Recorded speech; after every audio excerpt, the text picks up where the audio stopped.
Welcome to my monthly huddle. I just got back from work. By the way, check out these cool cufflinks I got. I know it's a 5-speed, but I'm searching for 6-speed cufflinks. If you know of any, let me know. First and foremost, before I get started, I wanted to let you listen to something. I've got a little rattle between the downpipe and the midpipe, and it's quite embarrassing. Let me drop the mic down there.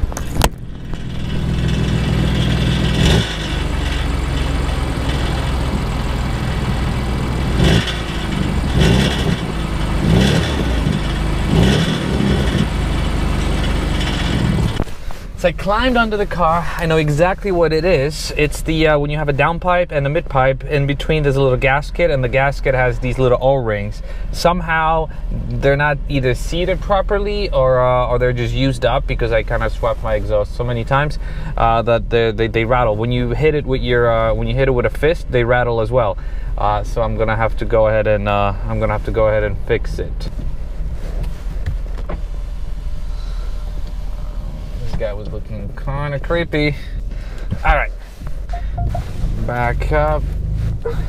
The thing about having cold start eliminated is you've got to give your car a bit more gas when it's still cold, because otherwise it'll start hesitating and stalling.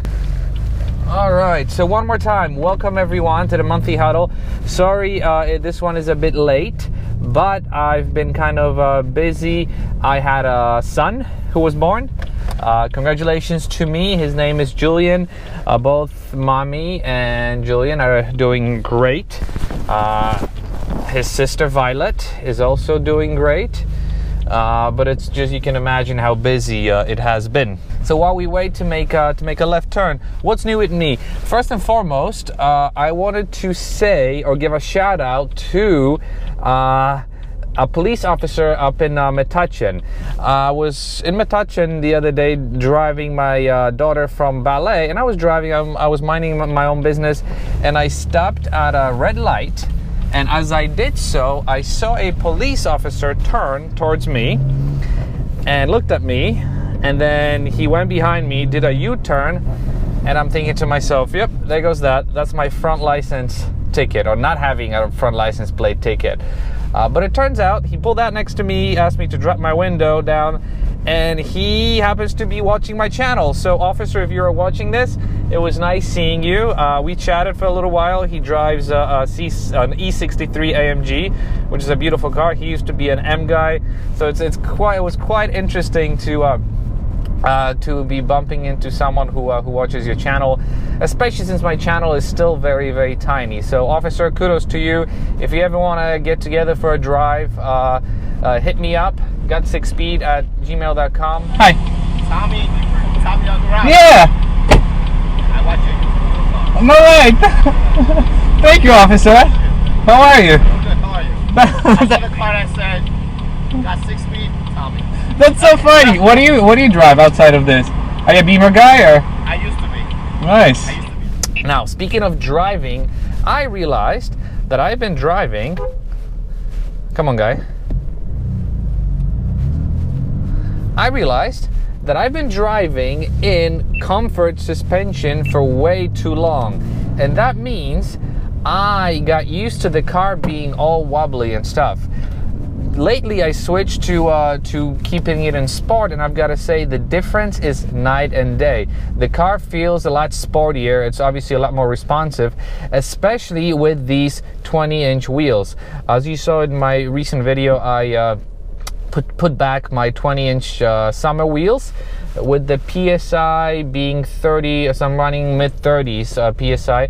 I usually like to keep them at about 37, 38. So I need to adjust the PSI, but it's been absolutely awesome, and I think the car looks a lot better with not only the 20-inch wheels, but also silver wheels. I know a lot of you love the blue and black, but I'm a guy who loves blue and silver. Let's see, what else happened? I obviously tinted my headlamps for a couple of days.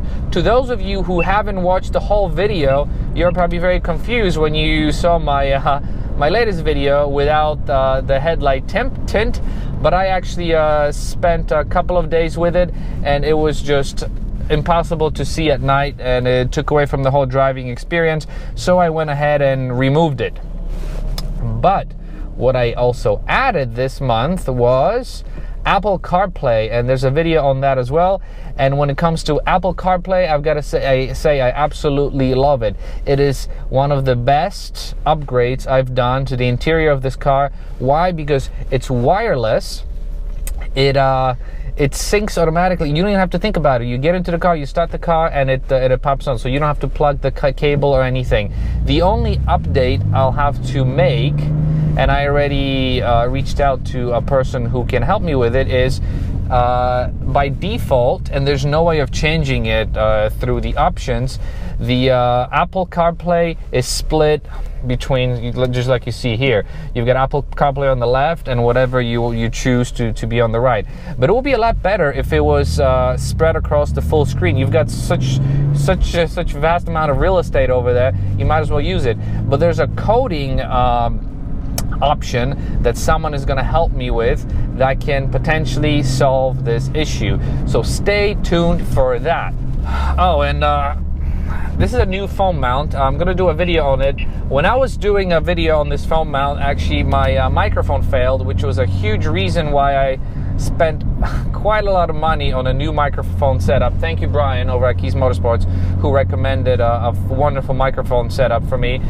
So that video about this mount is gonna come out fairly soon. As you can see, it's not glued onto anything. It's actually hard mounted to the body of the car behind the climate control section. I want to say it's the best phone mount out there, but the sound came out kind of crappy, so it's gonna come out. I just have to figure out when, and I gotta find sort of an off week where I can sacrifice a video. I guess one last thing,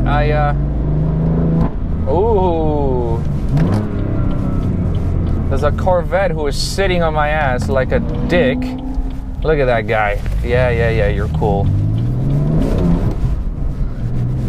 And then one last thing I wanted to kind of talk to you about. Let me know how you feel about it.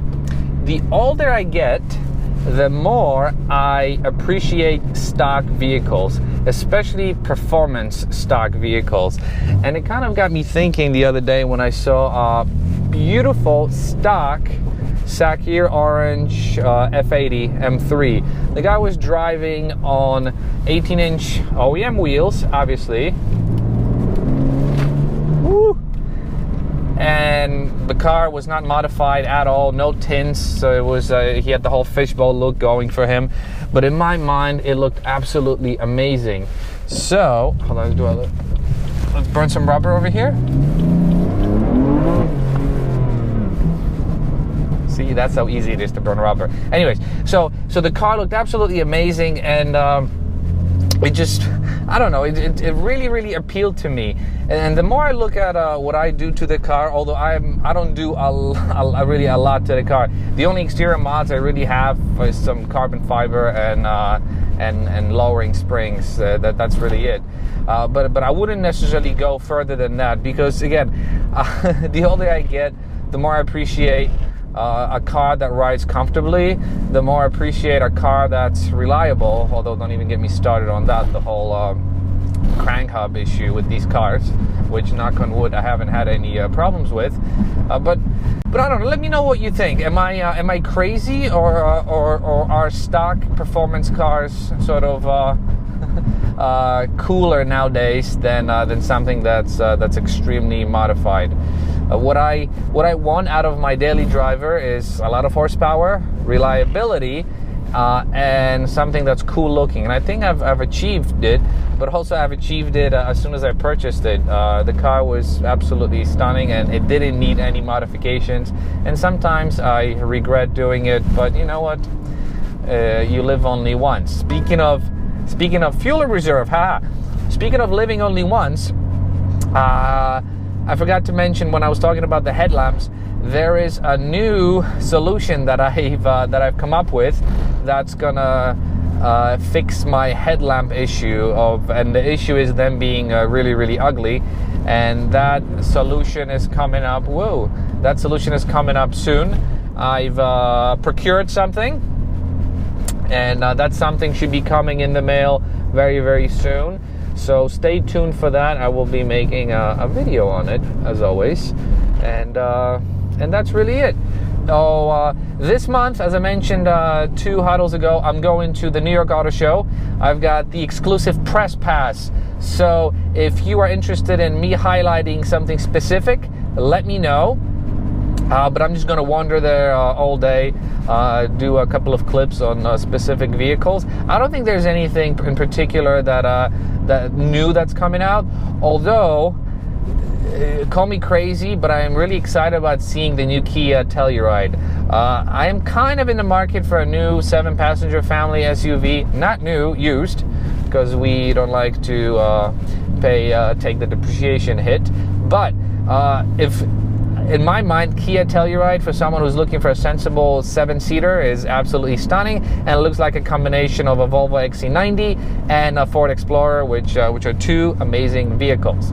And on that note, thank you very much for watching. I hope you enjoyed my drive home, and I will see you in the next video. Bye-bye.